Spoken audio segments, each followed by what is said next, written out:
Hey, welcome to Pretty Well. Do you want to get to the root causes of your health concerns? Do you find yourself Googling, why do I feel this way? And looking for solutions to feel great again? I'm Lisa Smith, and I too felt exhausted, achy, and like I was aging too quickly. I wanted to look and feel like myself again and spent way too much time and money going to practitioners, even functional medicine practitioners, and not getting results. So I became a functional medicine practitioner myself and learned how to identify and fix root causes to health issues. The good news is there is so much you can do to reclaim your wellness. In this podcast, you'll find quick, simple, and evidence-based guidance that you can easily fit into your day so your energy will be soaring, your mind clear, and your skin will return to its beautiful glow. Let's dive in.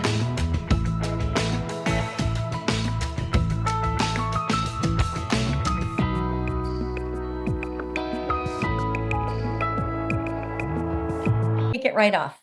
Sounds great. Hey, welcome back to the Pretty Well podcast. I'm Lisa Smith, and today we have an extra special guest. Today we have Sherry Lukey, and Sherry is a globally recognized executive coach and speaker who helps high-impact leaders unlock what success and strategy alone can't reach. Through her Tap into Power framework, Sherry empowers people to break free from the hidden patterns that quietly limit their potential so that they can achieve their next level of success with greater peace, purpose, and presence. Welcome, Sherry. Thank you for coming on today. Oh, thank you so much for having me, Lisa. I can't wait to share this information with your audience. It was a game changer for me, and I hope it's that for them as well. Well, that brings up a great first question. When you say it was a game changer for you, what led you to or inspired you to get into the business and start the mission that you're currently doing? Yeah, so the interesting part is that I've really actually been a coach since I was probably 12. My mom and dad, I always say they had to have loved each other because I think they hated one another. And I'm the bottom of six, and there's a big gap between myself and my next sibling. And when she left home, things got rough. And it was interesting because I mean it was completely inappropriate of them to come to me for counseling. At the same time, I must have been giving some advice that was useful because they would come separately to me. And so the coaching thing has really been a lifelong. I think I came on the planet to do this. It just Wow. took me a while to figure out exactly how to do it. And that, I said that like 10 years ago, I had a major health crisis, like we were saying just before we got on the call, that similar to you, I had 4 months of very intensive testing. And at the time, I was 30 pounds overweight. I had no energy. I was exhausted all the time. I was constantly getting sick. And I had a medical specialist say, after all that testing, sorry, we don't know what's wrong with you, and there's nothing more that can be done. And I know you and a lot of your guests have had that experience, and it's devastating when you get that kind of diagnosis. And but I wasn't willing to accept that, and decided to start digging into what was going on. And what I discovered is that I had so much stress going on in my head. So my outside life looked amazing, but my inside life, I had no idea just exactly how stressed I was inside. And I say it's kind of like I had a mother-in-law from hell in my head. Nothing I did was ever good enough. And what I came up with was my Tap into Power framework, which includes EFT, which is emotional freedom technique. And it's scientifically proven. There's over I think now there's 300, scientific studies proving its efficacy. But what I found was it alone wasn't enough to make it repeatable, which is why I came up with the framework. And once I figured that out, everything changed. And I was just shocked as to just exactly how busy it was in my head, and didn't know, because you can't sort of take your head and put it on somebody else's and go, oh, wow, I'm really busy in there. Yeah, it might be helpful. I don't know. Helpful, yeah, but it wasn't something I could do. And then for the last 10 years, I've been helping other people transform their lives. And I just get to pinch myself every day because I just get, texts and emails that make me cry, actually, because it's just beautiful work. So. Oh my goodness. Oh, I cannot wait to start asking you all about it. First of all, you are a born empath, I can tell, because right out of the gate, you were looking at trying to help people heal broken things, and that is dear to my heart. So I appreciate that very much about you. And then you brought up a couple of really good points about tapping. So I have tried tapping in the past and it Oh, is cool. effective, just like you've said. And so interesting to know there are that many studies behind it. I did not know that. But I have found it to be, I wouldn't say not sustainable, but you tend to forget about it. So I'm really excited to unpack your framework. But I just have to tell you this funny story first. This morning, I knew that we were going to meet, and I was reminded that tapping was one of the key ways that you help people, and so it brought tapping to mind. And I have two Labradors, two beautiful yellow labs, but one is a baby and she is a brat. And she was being wild this morning. And I thought, oh, I've got to figure out how to help this dog calm down for my sanity and for the old dog's sanity. And I got her to lie down, Sherry, and I started tapping her chest. And you are going to love this because we know the signs of when an animal or a person is starting to switch from sympathetic fight or flight into parasympathetic, that relax mode. We yawn. We Yeah. sigh and we yawn. She yawned 3 times. I probably tapped her chest for about 3 minutes.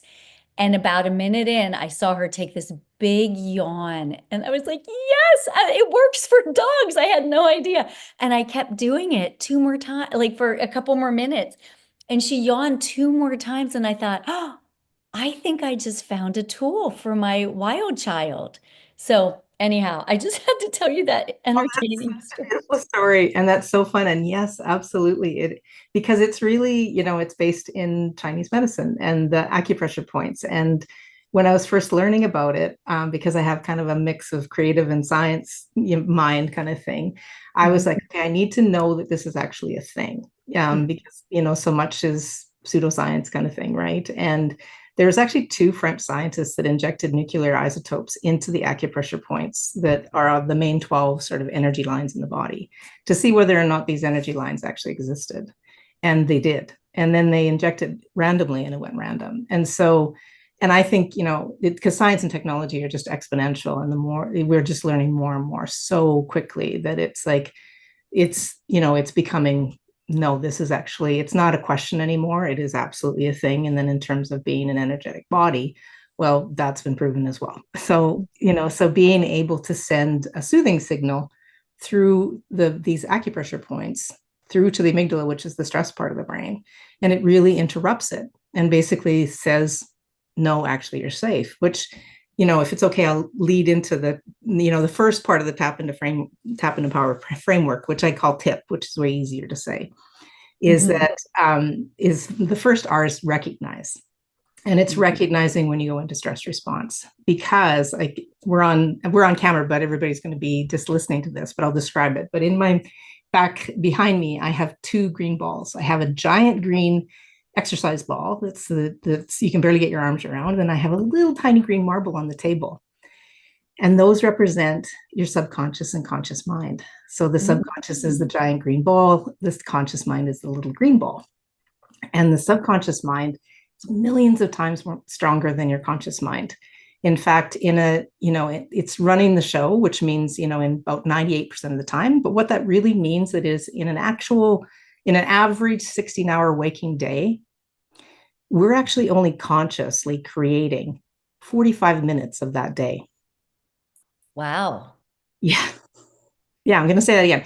45 minutes, we're actually consciously creating something new. The rest, the 15 another quarter of the hours, we're running off of programs that have been downloaded into that subconscious before the age of 7. So most of our life is a rinse and repeat of beliefs about ourselves and the world, that we didn't even really choose. Now, how you can know if there's beliefs in there that don't work is that if you got areas of your life that are holding you back, or you're not moving at the pace that you want, you can almost guarantee that there's subconscious beliefs in there. And those they are so well ingrained that you've been, rinse and repeating them your whole life, is it to just cognitively just tell yourself, oh, I'm gonna change, when it's so much more powerful, is really, really difficult. And so being able to soothe that nervous system, soothe that subconscious, because it can't tell the difference between a real or perceived threat. So if I just start thinking about a tiger coming into the office, I'm going to have the same physiological response as if there was an actual tiger. And what that does is it turns off, the immune system, it turns off digestion, it turns off reproduction, because it gets me ready to fight, flight, freeze, or fawn, which is people please. And it's so critical that people understand that it's like that stress response, because you talk a lot about it, about the impact of it, and how it's like how it affects all the different parts of the body. But that's, from my perspective, like I love, because we're this perfect marriage. You've got all the physiology and I'm working on the psychology.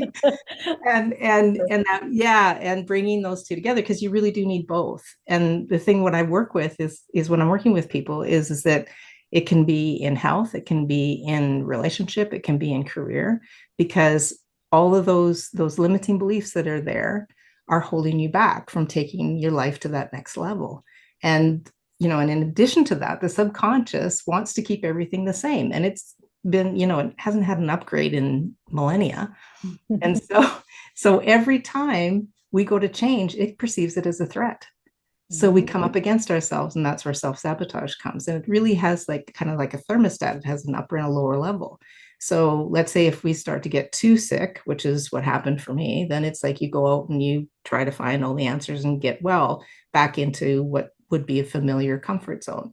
But the part that people aren't familiar with is the upper level, which is when you start to feel really good, and and it's different than what's consistent with your beliefs. That's where the self-sabotage will actually bring you back down. And so you'll find yourself doing really illogical things, like normally you eat really healthy, or you started eating really healthy, and now all of a sudden you're like sitting down with crap food and you're halfway through and you're like, what am I doing? Oh my goodness. Oh my goodness. That has so much application for when someone's trying to make lifestyle changes, whether it's lose weight, get a different job, improve a relationship. But that makes so much sense that the subconscious says, oh, this thing you're trying to do actually is harmful. It's a threat to me. So I'm just going to pull us back to where we're comfortable, where we have been. That's where I really know interesting. I can keep you alive, and a story that I have about a client, and all the details have been changed for confidentiality because that's critical to my work, is so there was this gentleman that I was working with, and he's a very, very successful CEO of a company, and great relationships, family, all really happy, but he was overweight. And not that weight is, I don't see weight as a problem unless the person has a health thing with it or they don't like it, because it's like it's completely individual, right? But for him, this was it was a health issue, and he was incredibly embarrassed about it, because here he was, this super successful guy, and he couldn't take all the strategy that he had for creating this company and his relationship and apply it to his body. And as we started to work using that framework that I have, is that we started to dig into what was going on. And when we followed the thread back, he actually, when he was in, elementary school, he happened to be in a more affluent family that was in a less affluent school. And so he would come to school with really good lunches. And almost every day, he would get beat up and have his lunch stolen.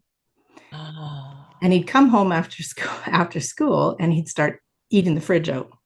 And his parents were like, what's going on? We've sent you this beautiful lunch, right? And then of course he was so stressed from the day, he would just eat and eat and eat. And then the cortisol levels, because of the stress, it's like the weight just started to come on. And as we healed those memories and all of the beliefs that got set up as a result of it, he was able to lose the weight. And and it's those kinds of things where it's sort of like there's just this part that you just doesn't make sense. It's like, why can't I get to that next level? What's in the way? And it's these hidden patterns and biases that you just have no idea about. Yes. So you said the first step is recognition, But then, I'm sure in your framework, then there are strategies then to do the healing, to address those, because we can cognitively know some of those things kind of dog us through the day. We can overreact to something and then we get a flash of a memory and we go, oh, it kind of reminds me of blank. And I reacted this way then. But then to be able to go deeper and address the roots, because the roots are deep. Cognitively, we kind of know some of them, and some of them we don't. Like you said, a lot of them are subconscious and we don't even recognize them. But to be able then to do something with them that's where the needle starts to move. Yeah, and that's my thing is that is going super super deep, and so that recognize is that the first sort of, the superficial part of it, because it's like just like, your work, it goes super, you go deep, right, in order to make these changes. But it's recognizing when that stress response comes on. So recognizing when you shift from, as you said, that parasympathetic relaxation response to the sympathetic stress response. So behind me also I have an hourglass, and that hourglass represents our nervous system, and also, positive emotions, top half, bottom half, negative emotions. And I put them in quotations because there's no real bad emotions. They're all there to give us information. But we're not meant to live in that stress negative place. And that's, like I said at the beginning, for me, which I didn't understand, is that I thought, because I thought I was doing all the right things, saying all the right things, but really my head was in the top half, and my body, my heart and my gut were in the bottom half. And recognizing that actual head, heart, and gut, that full alignment, is that if you are not, having positive thoughts, if you're not feeling really good, if you're not breathing properly, so the indicators of stress are, the sweaty palms, shallow breathing, negative thoughts, especially looping thoughts. Those are all indicators that you have dropped into the stress response. And as soon as that happens, now that blood flow that is in normally the frontal creative problem starts to drain into the primal brain to get you ready to do those 4 options. And that's it, which is when we react instead of respond.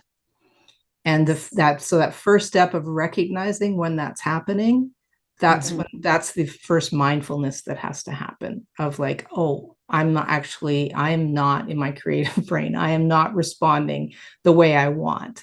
There's something, I've moved into stress response. So then the R2 is reprogram. And that reprogramming is where the EFT comes in. And I teach people how to use it for themselves, because the whole idea is to empower them. And that piece is that's the challenge, because there's a lot of EFT tapping available out there on YouTube. There wasn't when I first started, but now there's a ton, which I love. The only problem with it is that it's superficial, that it's like it will take you out of that stress response initially, but until you get to that root cause, like I was talking about with that client, the likelihood of it just keep coming up over and over again, and people get really frustrated and they think it's not working, because it's like, because they have that same thing happening over and over again. Yes, so it's like a Band-Aid if you don't get to the root. Okay, let's take a step off of the framework for 1 minute, just for our listeners. Let's talk about EFT, emotional freedom technique, and tapping. What actually is it, so that they can visualize it? Yeah, for sure. So it's literally it's called tapping, as kind of the official name is emotional freedom technique. It's more commonly known as tapping, because what you actually do is you stimulate those acupressure points by tapping on them with 2 fingers. And the acupressure points, we have them all over our body, but we just use the upper body and hands out of convenience. And so you tap and you talk. And so it's kind of like cognitive behavioral therapy on steroids, because you're combining the somatic, the body, along with the psychology of it. And so when you're working with someone like myself or another clinician, then you're actually, it's a response, call and response exercise. And when you're using like the YouTube, you're just actually repeating what the person actually has, is giving you. And how you can make that more effective is by actually using your own words. And because the language of the subconscious is emotions and pictures. And so the words are simply there to help stimulate those emotions and pictures. And so as that tapping, as that signal's being sent through the nervous system via the acupressure points, it's sending that signal to the amygdala, the stress response, and which is your subconscious, and it's saying, no, we're actually safe. There's no threat. Because as soon as you start to think about a problem, or you think about a bad memory, or you think about a change, the stress response is going to go off because the subconscious is going, there's a threat. Can't tell the difference, remember? Mm-hmm. And so by soothing it, then this miraculous thing happens where the subconscious now clicks into gear to help you.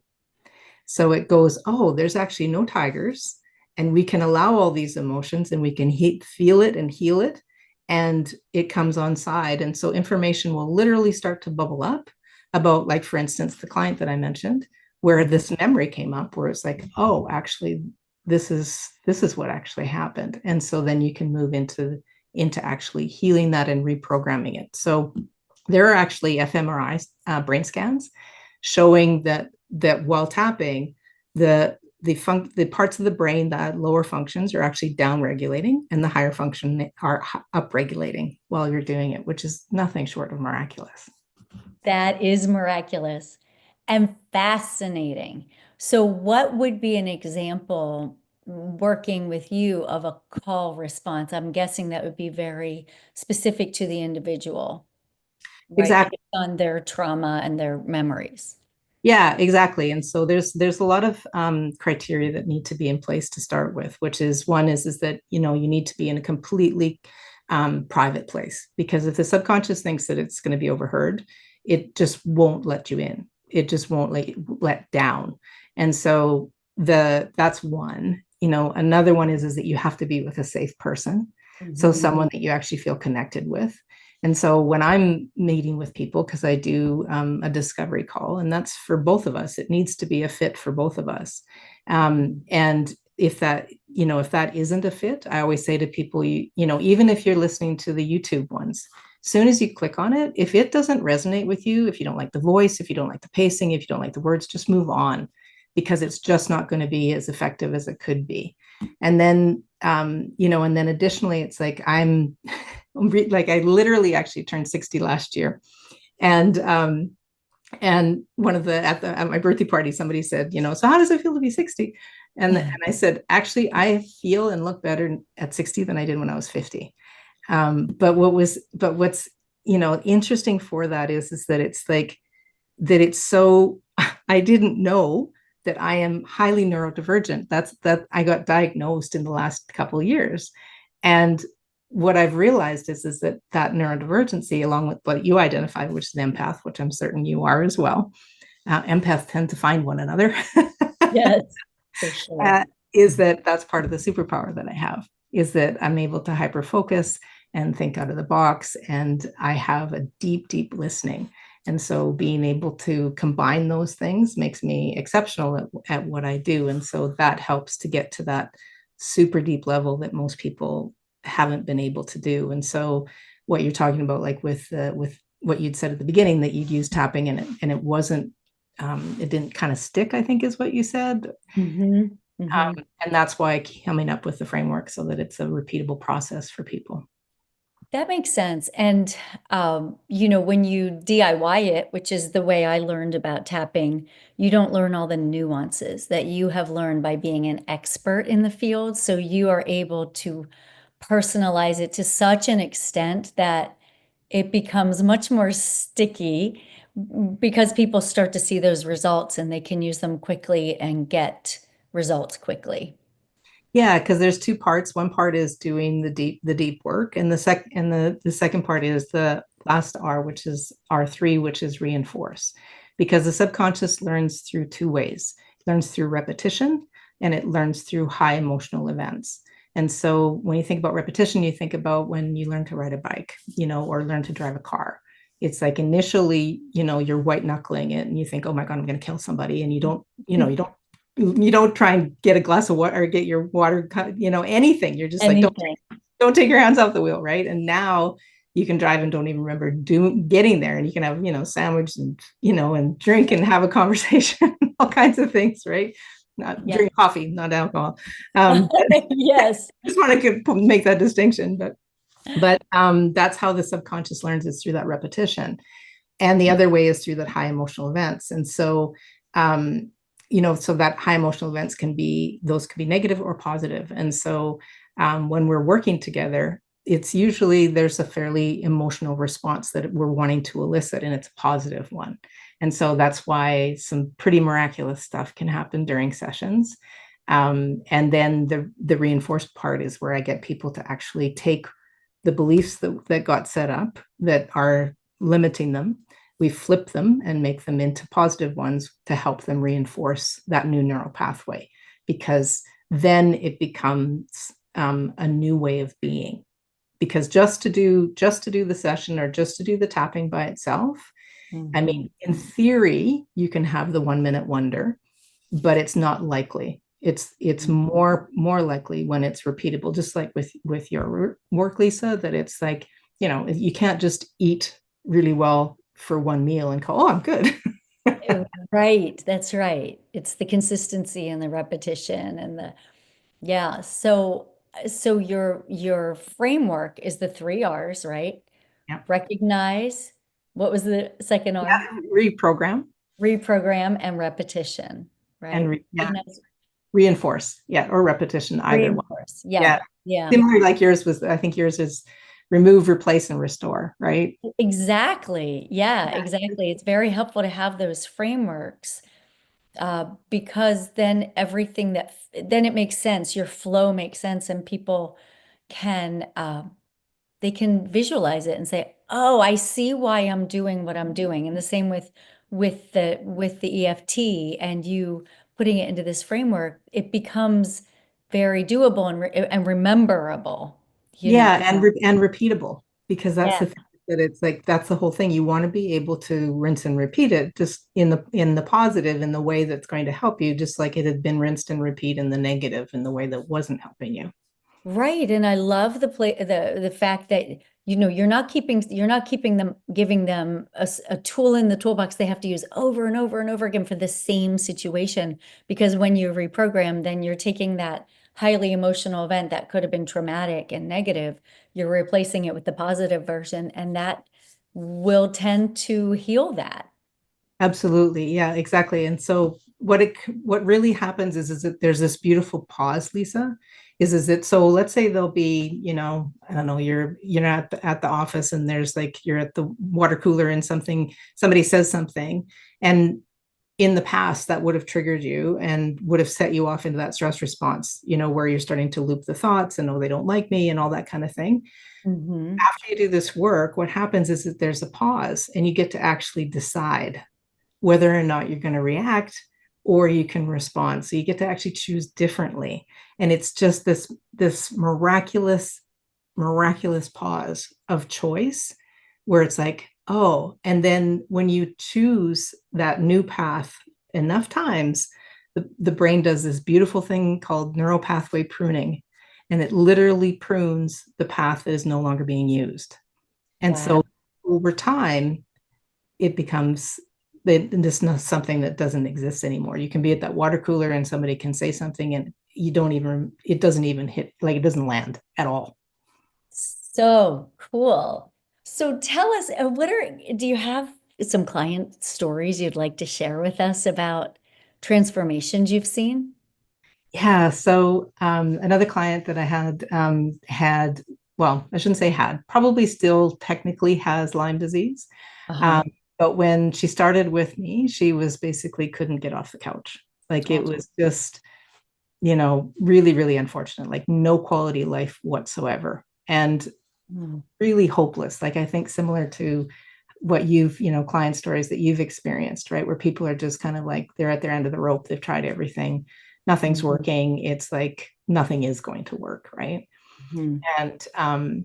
And now she has a baby. She's has a full-time partner. She's got a full-time career, and Mhm. she is fully living her life now. And it's like I said, it's just, it just makes me want to cry, because it's like it's such a transformation. And then another one, I'll use myself as an example. So in this work, I was I very fortunately had a client that wanted to nominate me for Woman of the Year in our region.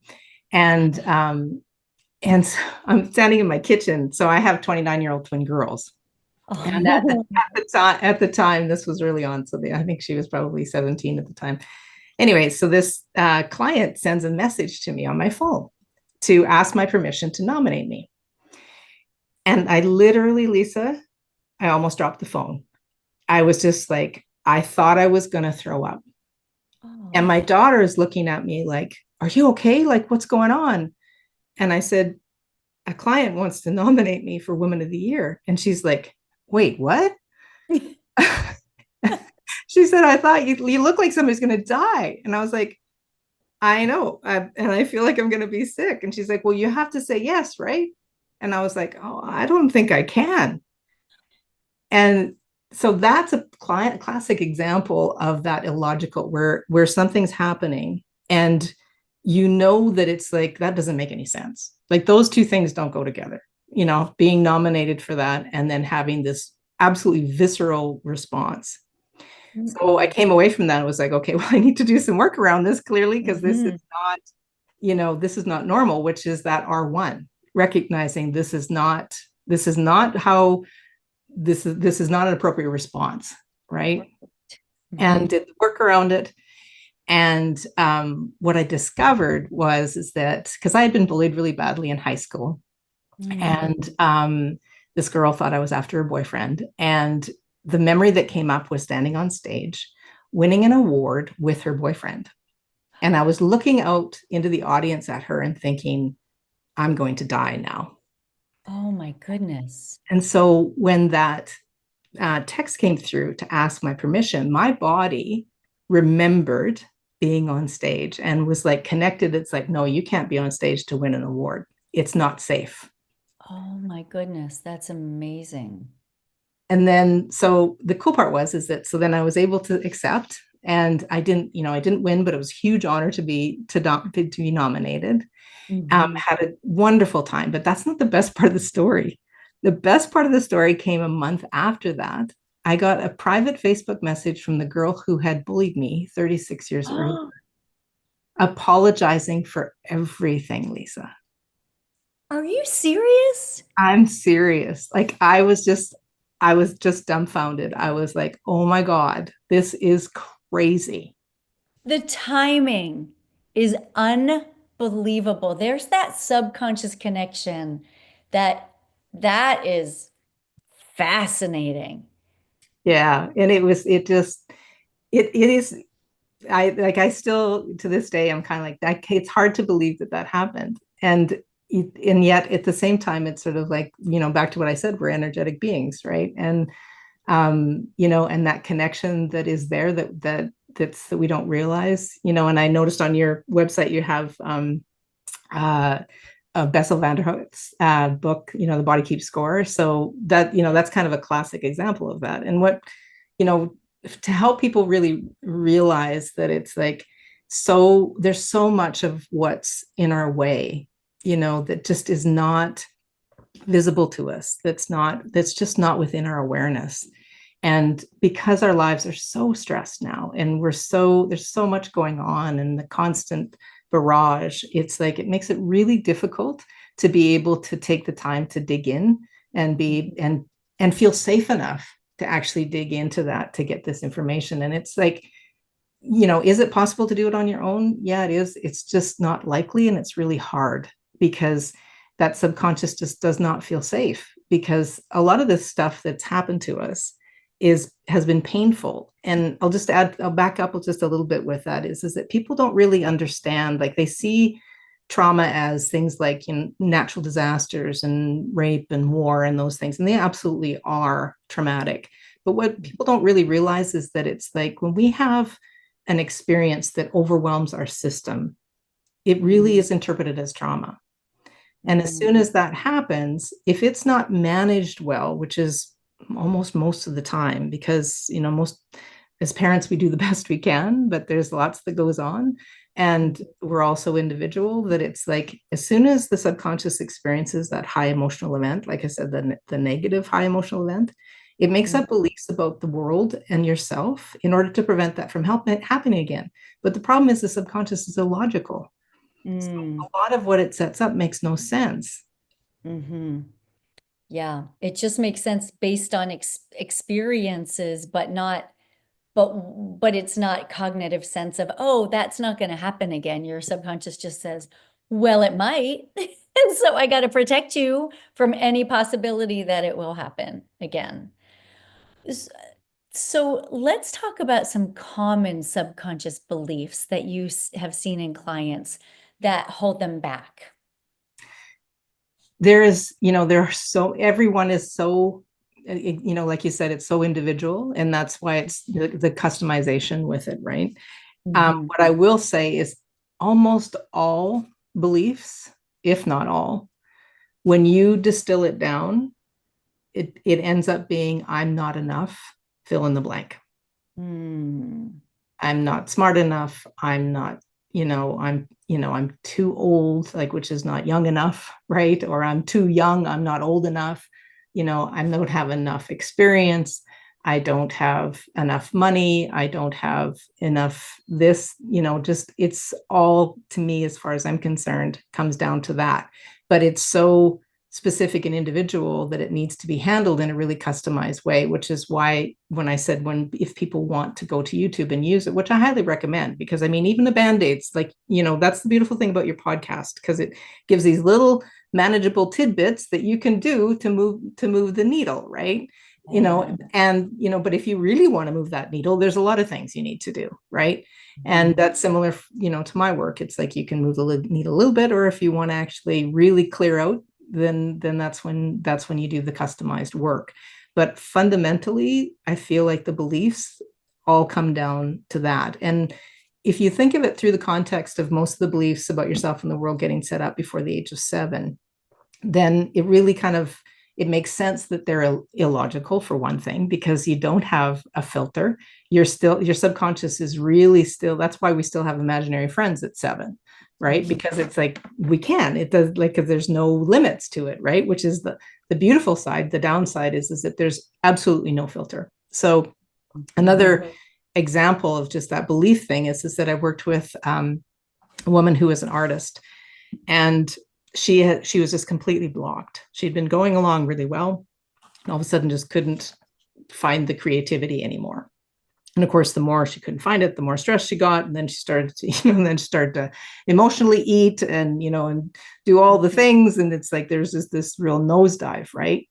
Well, Mhm. as we started to work, what she ended up remembering, that bubbling up of the subconscious, was she remembered as a kid. So she couldn't remember exactly how old, but it was before the age of 7. And she was drawing on the wall in a room, and her parents came in. And of course, they gave her heck. And Mhm. the belief that got set up at that time that we discovered was it's not safe to be an artist. It's bad to be an artist. Huh. And Yeah. so, and what was interesting is, like I said, she'd been very successful to that point, but she was wanting to take it to the next level. And that's when everything started to collapse. And she actually that's when she went into this whole regression. And and that's an important point for people to understand, is that when you go through a lot of stress, like we were just talking before we got on the call, just how much stress you've been through with all the changes, right? Is Yeah. is that when that happens, even if they're the best possible changes, it's Mhm. still a lot of stress for the subconscious, because it's all that change, right? And so Mhm. what can happen is that's when these limiting beliefs can rear their head. We've been able to kind of keep the ball underwater Mhm. until all of a sudden there's just not enough resources, or as we age, like you talk a lot about on your podcast, which I'm so grateful that you talk about women and aging, and the hormones and how important that is that when all of that physiology starts to maybe go sideways, then Mhm. this other part starts to really kick in. And it can also happen in reverse, right? It can be all of a sudden, it's like all the stress, emotional stress can happen, and then the physical.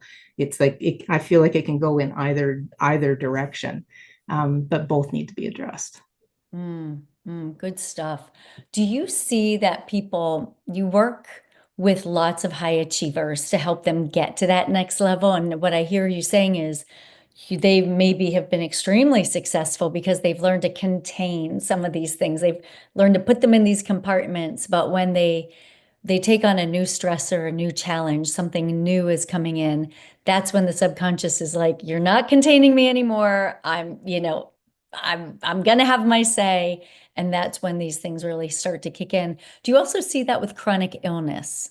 Do you have any clients who have dealt with you? You mentioned the client with Lyme disease, and that's I meant to ask you back then, were there limiting beliefs that were keeping her kind of bedridden or couch ridden Oh, during the day? yeah, absolutely. Yeah, it was a really complicated home life. Mhm. Um, and so there was multiple beliefs that had gotten set up about a lot of undeservingness. Mhm.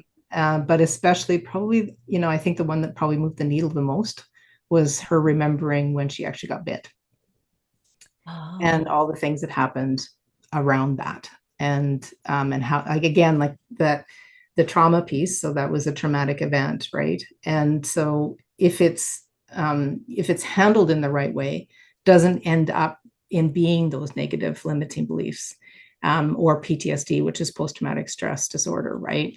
Mhm. But the challenge is, and I'm saying this because there's parents out there, and you and I are parents, is that because I really want people to hear this, is that because my girls, being twins, and I was the predominant caregiver, like I've been married for 37 years now, but I was a Mhm. predominant caregiver for them for that first 7 years. And they had, they're pretty much exactly the same psychological development, right? Same environment, all those kinds of things. So it's kind of like a little science experiment. And as they saw the transformation in me, because I parented very, consciously, I wanted to say and do all the right things. But here's Mhm. the thing is that's not what they learn from. They learn from what you do. Mhm. And that's what I found out but as I transformed myself, as I really began to change, as I started to respond and not react in ways that were not helpful, they became willing to work with me individually. And so I had the privilege of working with them. And what I found was, and this is what I want parents to know, is that there were things that had happened that were traumatic for one and not the other, Mhm. that were traumatic for both of them that I didn't even know would be traumatic. There were things that happened that I know if I did a consensus of 50 parents, they would say that was the right thing to do. It was the wrong thing to do for one or both of them.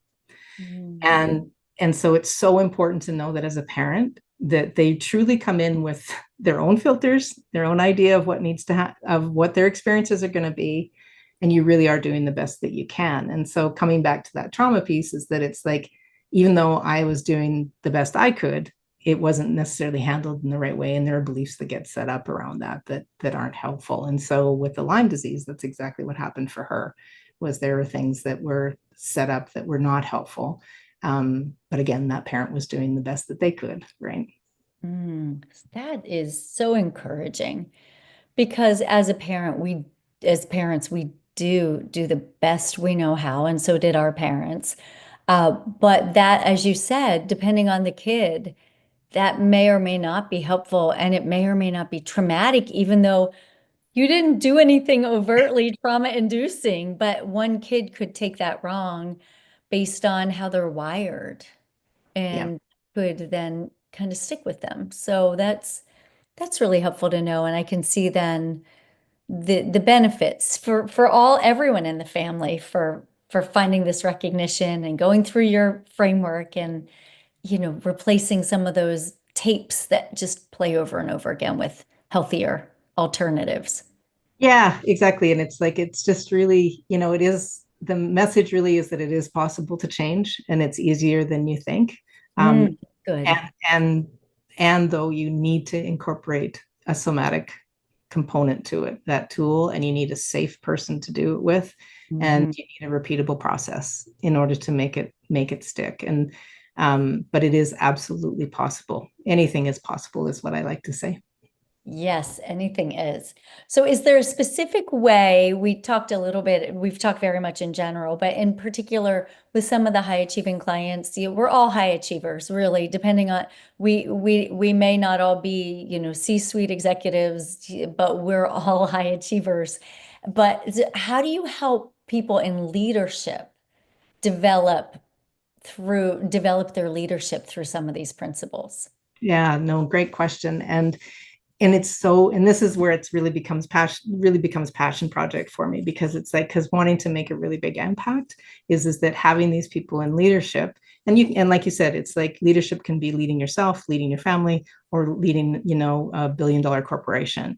And when you are leading from a place of being able to respond instead of react, it truly is a game changer. And what people don't realize, leaders and everyone really, is that they're almost always looking externally to change something. It's like, oh, it's the employees that aren't they don't love the company as much as, they don't care about the company as much as I do, or the board doesn't see the vision, or whatever. It's some external thing, or it's my husband, or it's my wife, or it's the kids, whatever, right? Both ends of the spectrum.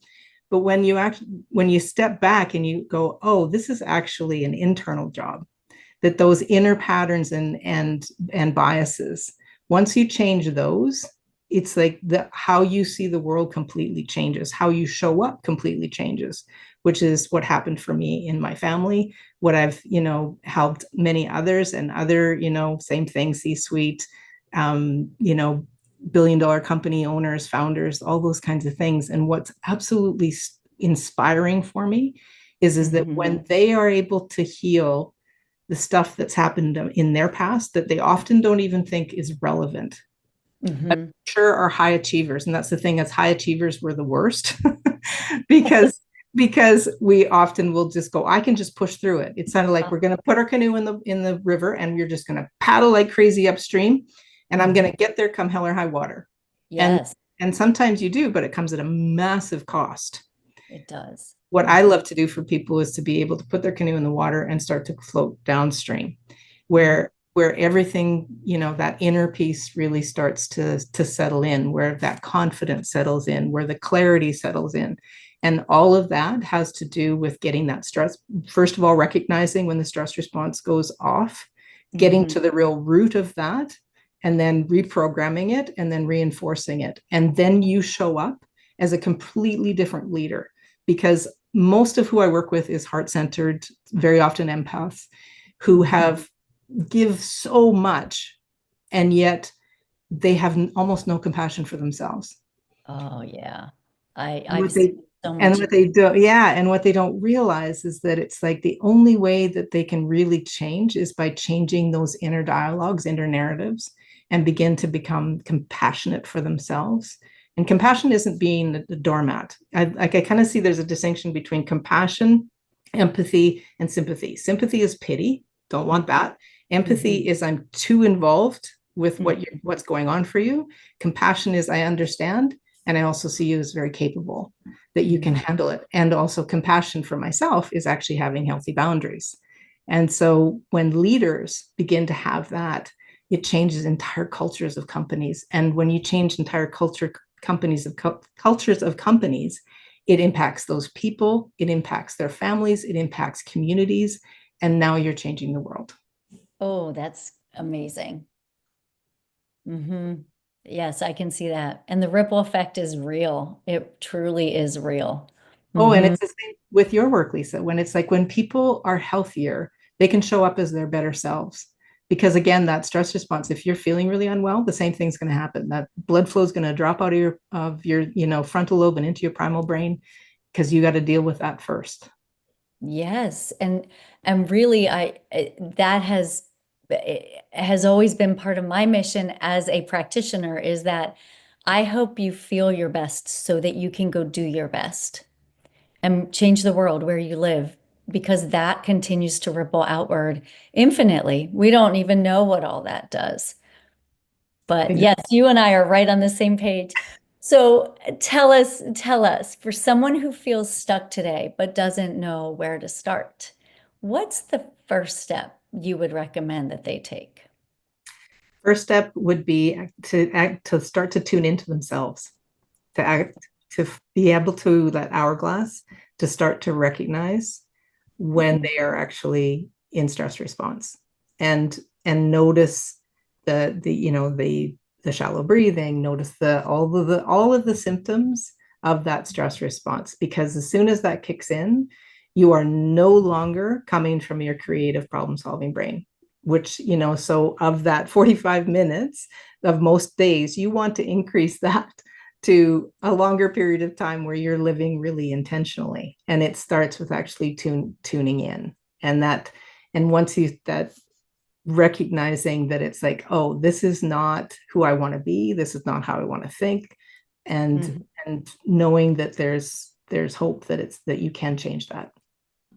That is great. And you said something just a few minutes ago that is, I want to drive home again. And that is, it's easier than you think.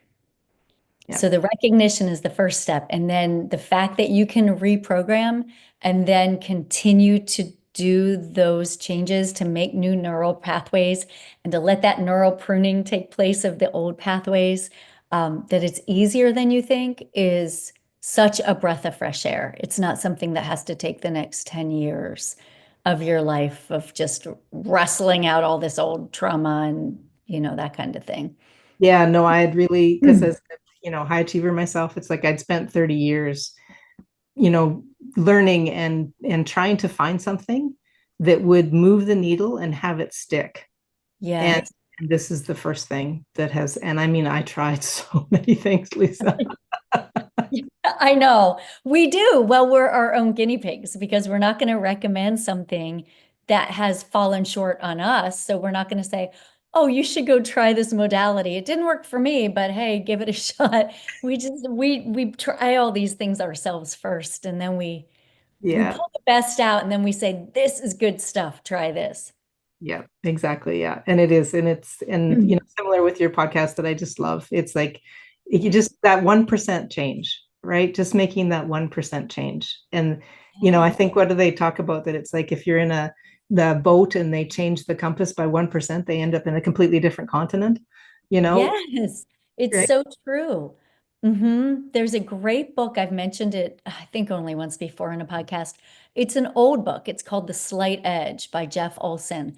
But and it's a short read. It's an enjoyable read. So anybody listening, I cannot recommend it enough because it's life-changing.